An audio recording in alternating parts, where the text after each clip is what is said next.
Olá, amigos da TV Nova Luz, criada para iluminar o seu dia, os nossos dias, conta com a sua participação. Acesse o site www.tvnovaluz.com ou vá diretamente ao YouTube para ver a palestra da sua preferência. Agradecemos muito, sempre agradecemos a participação de todos vocês. Podem enviar quantas perguntas quiserem, porque são motivadoras e nos ajudam a crescer. Respondemos pelo WhatsApp da TV. Recordamos que o primeiro livro da codificação, o Livro dos Espíritos, foi publicado em 1857. O segundo livro, o Livro dos Médiuns, 1861. O terceiro, Evangelho segundo o Espiritismo, em 1864. E o quarto livro, O Céu e o Inferno, em 1865. E, por último, a Gênese, em 1868. O periódico, com a função de divulgar a doutrina espírita, foi lançado também por Allan Kardec, com recursos próprios, em 1º de janeiro de 1858, em Paris, com o nome de Revista Espírita, e tinha como subtítulo Jornal de Estudos Psicológicos, uma vez que, igualmente, eram publicados estudos sobre aspectos da psicologia humana. Destacamos agora, ou hoje, o 4º artigo escolhido do ano de 1866. Vamos olhar no slide, Revista Espírita, 1866, um artigo do mês de julho, denominado Estatística da Loucura. Estamos no ano de 1866, em um artigo do mês de julho, conforme já dissemos, Estatística da Loucura. No slide 2, os dados publicados em 16 de abril de 1866, pelo então ministro da Agricultura, Comércio e Trabalhos Públicos, continha o relatório do estado de alienação mental na França. Esse tipo de relatório era apresentado de 5 em 5 anos e dirigido ao imperador. Muito extenso, sábia e conscienciosamente feito, esse relatório era uma prova da solicitude com que o governo tratava essa grave questão humanitária. Eles nos interessavam, disse Kardec, nos interessavam bastante, porque eram um desmentido formal e autêntico às acusações lançadas pelos adversários do Espiritismo, por eles designados como causa preponderante da loucura. Diziam que o Espiritismo provocava loucura, meus irmãos.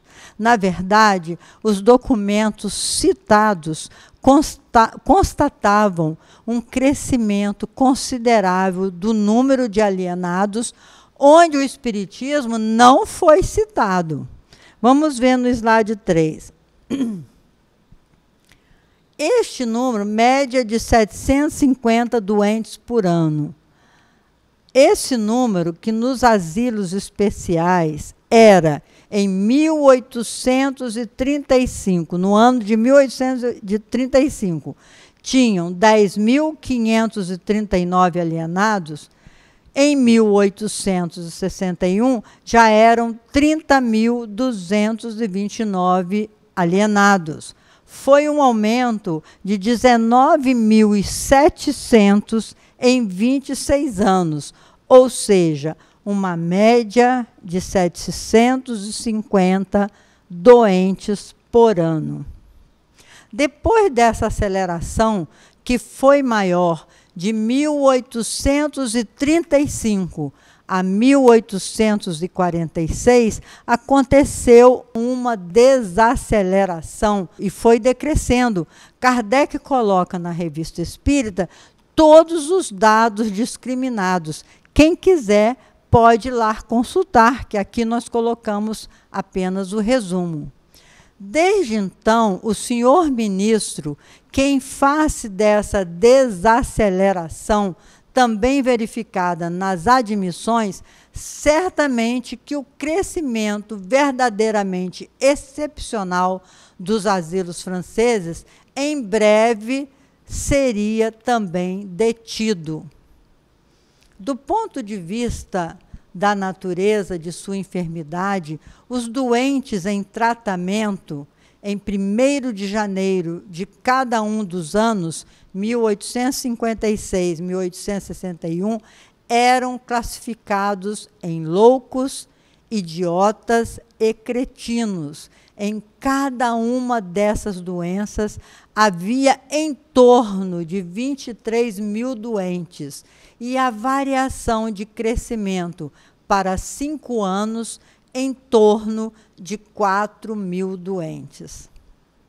O fato notável deste quadro foi o aumento considerável em relação aos loucos, ou seja, ingressavam mais loucos do que idiotas.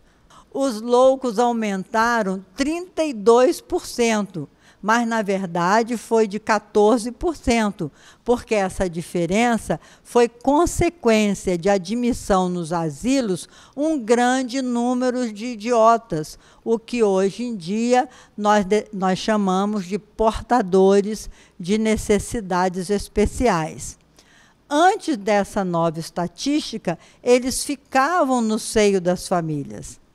Não sei se vocês estão entendendo, meus irmãos, mas o número de 32% dos doentes, entre loucos e portadores de deficiências especiais, os loucos eram só 14%.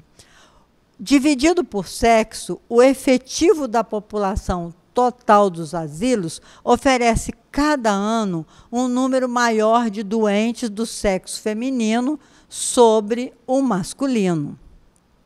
Vamos ver no slide 4. Mais doentes do sexo feminino. Então, a média anual, calculada no período de 6 anos, foi para cada 100 doentes, 51,99 eram mulheres e 48,10% eram homens. Essa desproporção entre os dois sexos, que se repetia anualmente desde 1842, com ligeiras diferenças, foi devida à maior mortalidade dos homens. Além disso, eles ficavam menos tempo nos asilos do que as mulheres. A partir de 1856, repare que o Livro dos Espíritos ainda nem tinha sido publicado. A partir de 1856, os doentes em tratamento nos asilos foram classificados de acordo com as chances de cura que seu estado parecia oferecer. Mais de 4/5 dos loucos mantidos nos asilos não ofereciam nenhuma chance de cura. Esse triste resultado era consequência da incúria ou da ternura cega da maioria das famílias, que só se separavam o mais tarde possível de seus alienados, isto é, quando seu mal inveterado não apresentasse qualquer esperança de cura. Sabe-se com que cuidado os médicos dos asilos de alienados, no momento da admissão de um doente, procuravam determinar a causa de sua loucura, a fim de poder chegar a atacar o mal em seu princípio e aí aplicar o medicamento apropriado à sua natureza. Então, vocês veem que eles tentavam saber qual era a razão daquela alienação. Conforme essas cifras, em 1000 casos de loucura, 607 foram atribuídos a causas físicas e 393 a causas morais. Com efeito, não repouso senão em apreciações cuja exatidão pode sofrer em diferentes circunstâncias.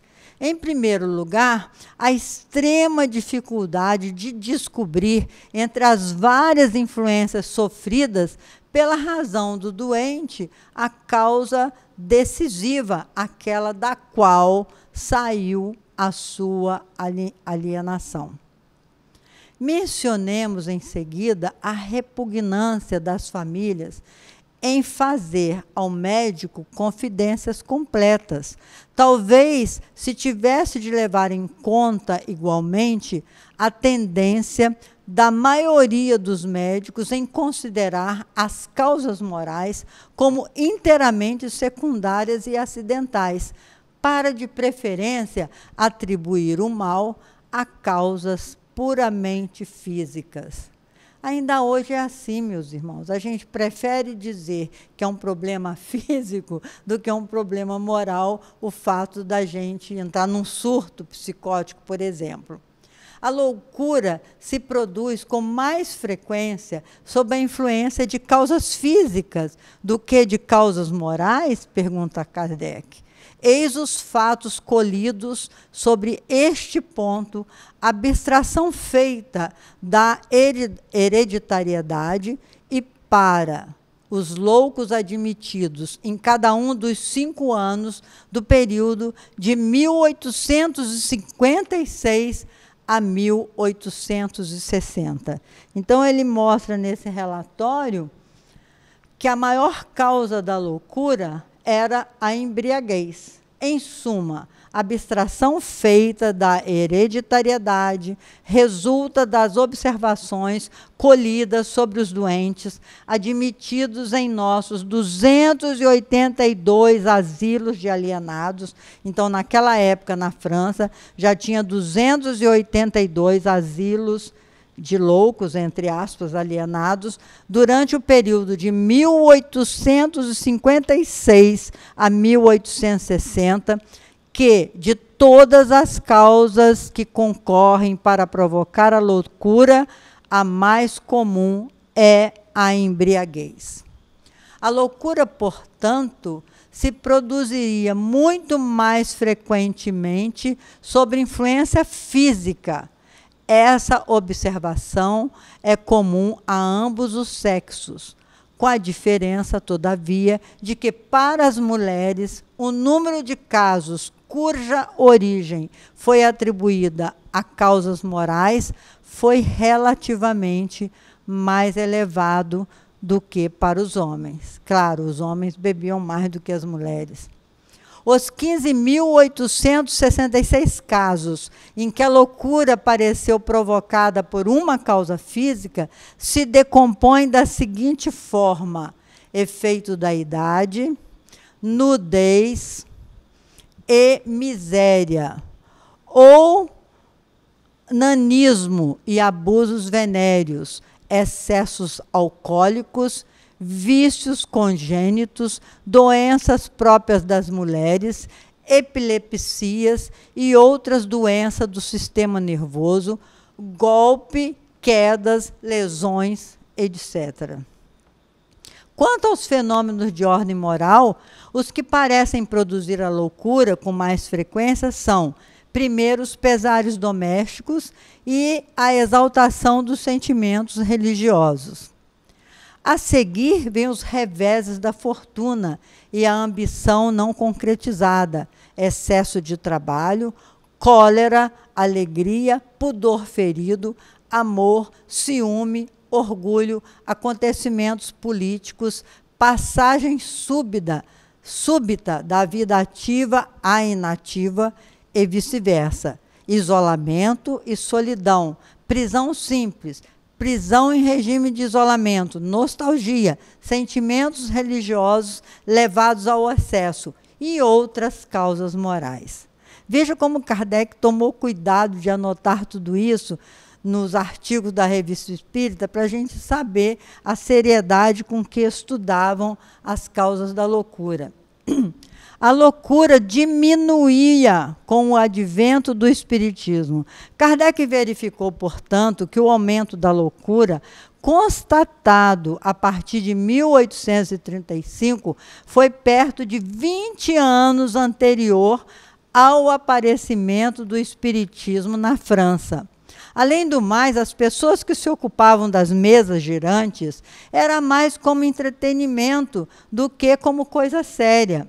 Em segundo lugar, de 1847 a 1861, a incidência da loucura foi diminuindo de ano para ano. E a diminuição foi mais forte de 1856 a 1861, precisamente no período em que o espiritismo tomava o seu desenvolvimento. Vem a seguir os pesares domésticos, a idade, as doenças de diversos órgãos, a epilepsia, a exaltação religiosa, o nanismo e as privações de toda sorte. Já falamos sobre isso. A loucura se complica com a paralisia muito mais na mulher. Entre os epiléticos, haviam mais homens que mulheres, mas em proporção menos forte. A proporção média das curas foi para os loucos de ambos os sexos, reunidos de 8,24%. É apenas o duodécimo. Essa proporção seria muito mais elevada se as famílias não cometessem o grave erro de não se separar de seus alienados, senão quando a doença já fez progressos inquietantes. O que Kardec diz é que, naquela época, eles só colocavam mesmo no hospital de alienado quando já não via mais saída. Um fato digno de nota era que o número proporcional de homens curados excedia anualmente o das mulheres. Em 100 loucos tratados, de 56 a 60, contaram-se, em média, 8,69% de curas para os homens e apenas 7,81% para as mulheres, ou seja, cerca de 1/9 a mais para os alienados do sexo masculino. Vamos ver no slide 8.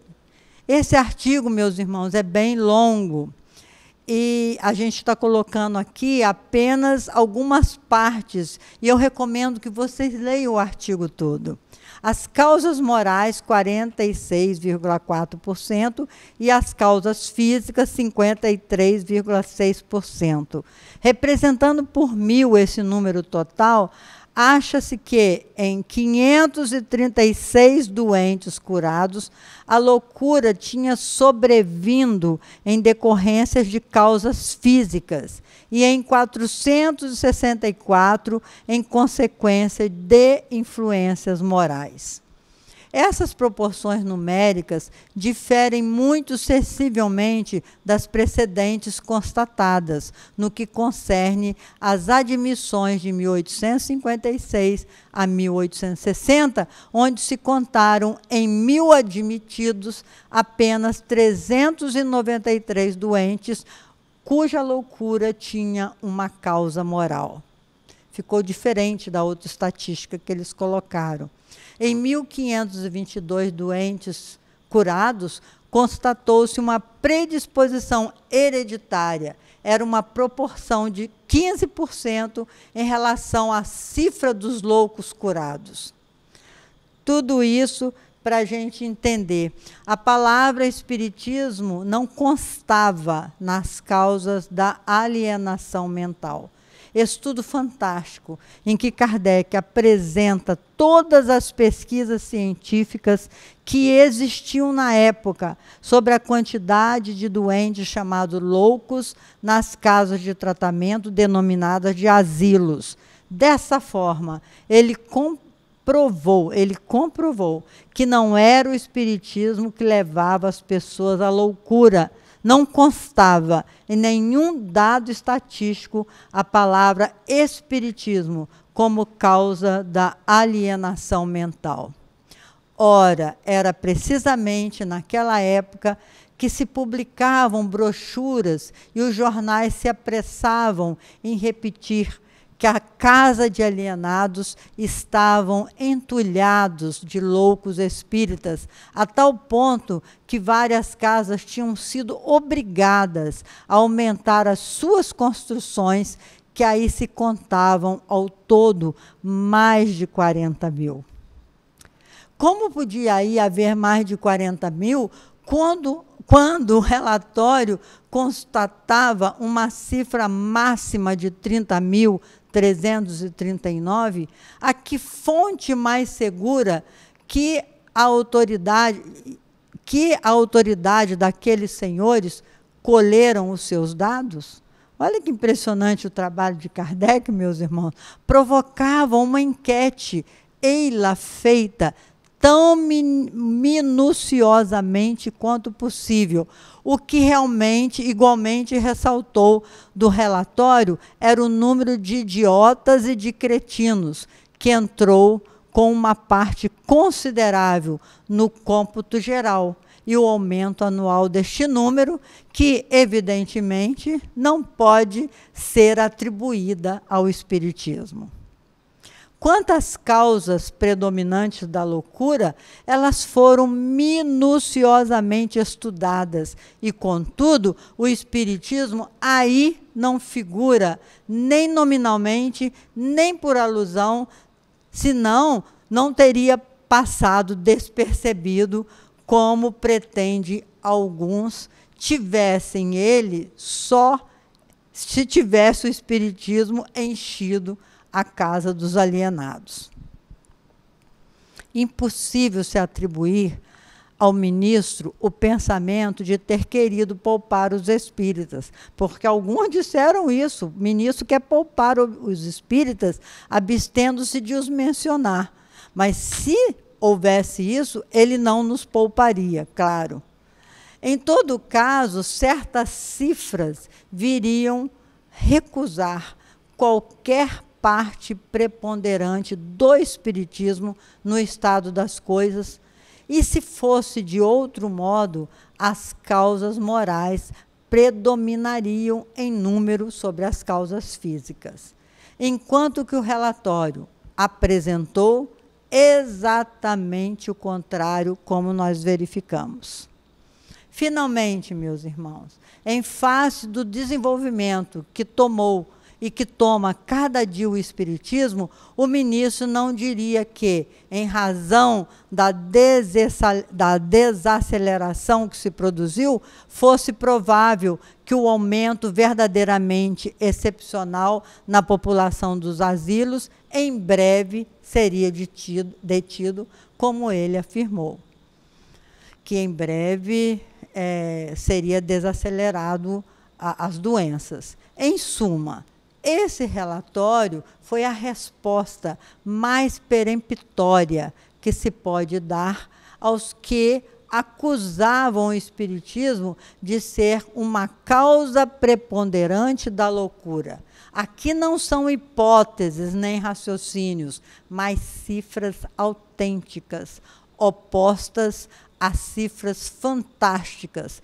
fatos materiais, contrapostos a alegações mentirosas de seus detratores interessados em o desacreditar na opinião pública.